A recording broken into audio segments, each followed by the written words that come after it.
Let's jump right into this explainer with a pretty provocative thought from Nobel laureate Robert Shiller. Back in 2015, he basically asked, will machine intelligence eventually just squeeze every last drop of opportunity out of the markets? I mean, aren't we actually approaching a day when so many hyper-smart computers are crunching the data that financial markets become, well, absolutely perfect, leaving literally zero room for a human edge? Keep that in the back of your mind, because it really sets the stage for everything we're about to dig into today.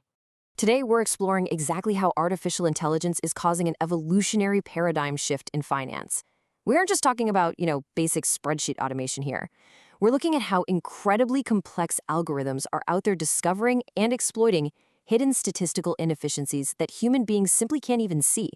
And whether you're day trading or just sitting on a 401k, this shift fundamentally impacts how money moves. Here's a quick roadmap for this explainer. First, chasing statistical inefficiencies. 2, fueling AI, features and labels. 3, the machine learning toolkit. 4, learning by trial and error. 5, old math versus neural networks. And finally, 6, the financial singularity. Section 1, chasing statistical inefficiencies. Okay, so the fundamental challenge facing any modern trading algorithm, and honestly, the reason why building these bots is the absolute holy grail for quantitative analysts, is that it goes toe-to-toe with the efficient market hypothesis. You're probably familiar with EMH. It's that bedrock theory claiming all assets are already perfectly priced based on available information. Well, AI tries to tear that down. It's hunting for systematic, exploitable anomalies, those tiny, hidden statistical inefficiencies proving the market isn't perfectly efficient after all. Section 2. Fueling AI, features and labels. But obviously, before an AI can go hunting for market anomalies, it needs fuel, and a machine learning that essentially boils down to two things: features and labels. Think of features as the input data, stuff like a debtor's income or their savings, and the labels, that's the output data the algorithm is trying to predict, like their actual creditworthiness. The machine's entire job is to figure out the hidden mathematical relationship between those features and the labels. And a handful of data points just isn't gonna cut it. To make these predictions actually work, algorithms need a massive volume and variety of data. Luckily, today, we have programmatic APIs constantly pumping this stuff in 24/7. We're talking historical data, live streaming data, structured numbers, and even unstructured alternative data like news text. This absolute explosion of data is exactly what makes an AI-first approach to finance possible. Section 3, the machine learning toolkit. All right, so we have the fuel. Now let's look at the engines. First up in the toolkit is supervised learning. This one is heavily relied upon in finance. Basically, you give the algorithm a massive sample data set where both the features and the labels are already known. You show it, say, thousands of past borrowers, and tell it exactly who defaulted and who didn't. By doing that, it learns the specific rules so it can accurately predict outcomes for completely new borrowers. Next up, we have unsupervised learning. This is where it gets really interesting because here, you only give the machine the features data. No labels, no answer key. It's just left entirely alone to find hidden structures, patterns, or clusters in the raw data without anyone telling it what it should be looking for.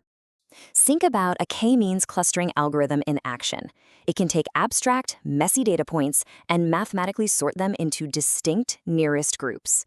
Imagine feeding an algorithm a mountain of raw market behaviors and having it automatically group assets into distinct risk categories, completely free of any human bias. It's incredibly powerful. Section 4, learning by trial and error. This brings us to our third type, reinforcement learning, or RL. Instead of learning from static, historical data, an RL algorithm learns by essentially interacting with an environment. It takes actions, gets an immediate reward or a punishment, and updates its optimal strategy, its action policy. It's literally like teaching an AI to play a video game through sheer trial and error, except in finance, a game over means losing millions of dollars. It's really fascinating when you compare this across different domains, like training an AI on Atari arcade games. Totally safe, virtual environment, zero real-world risk. Autonomous driving, on the other hand, transitions into the physical world, bringing severe physical risks. But financial trading? It sits in this unique, high-stakes middle ground.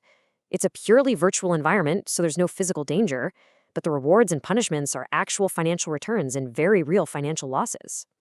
Section 5, old math versus neural networks. Now, to really appreciate just how big of a leap these modern neural networks are, we have to look back at the traditional math that used to run Wall Street. Picture an ordinary least squares regression attempting to fit a rigid straight line to sample data that is clearly curving. That straight line fundamentally struggles to capture the complex, nonlinear realities of a real-world market. Right, because traditional regression has some pretty severe limitations. It relies on fixed parameters and known closed-form mathematical equations. If the market behaved perfectly logically, great, but it doesn't. Financial markets are organic, totally chaotic, and driven by countless unseen variables. When traditional math hits these complex random data sets, it just falls short. Neural networks completely flip this script using what's called incremental learning. They don't need a predefined formula. Instead, they literally start by making completely random guesses, initializing random weights inside the network. Then, they compare that output to the true sample data. And step by step, they gradually adjust those weights to reduce the error. Over thousands of cycles, they organically adapt to fit the true shape of the data, no matter how complex it gets.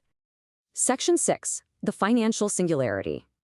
So, where exactly is all this rapid evolution taking us? Well, we are currently looking at the dawn of artificial financial intelligences. We're not talking about simple code scripts anymore. These are highly adaptive trading bots, powered by deep neural networks, specifically designed to consistently generate profits above any human or institutional benchmark. They are systematically chipping away at market efficiency faster than we ever thought possible. Which leaves us with one massive, lingering question. As hardware improves and these algorithms just continuously evolve, adapt, and battle each other in the markets, is it inevitable? Are we heading straight for a financial singularity where human traders are just permanently, irreversibly outsmarted? It's a fascinating and maybe slightly terrifying new frontier. Thanks for joining me on this explainer, and keep your eyes on the data.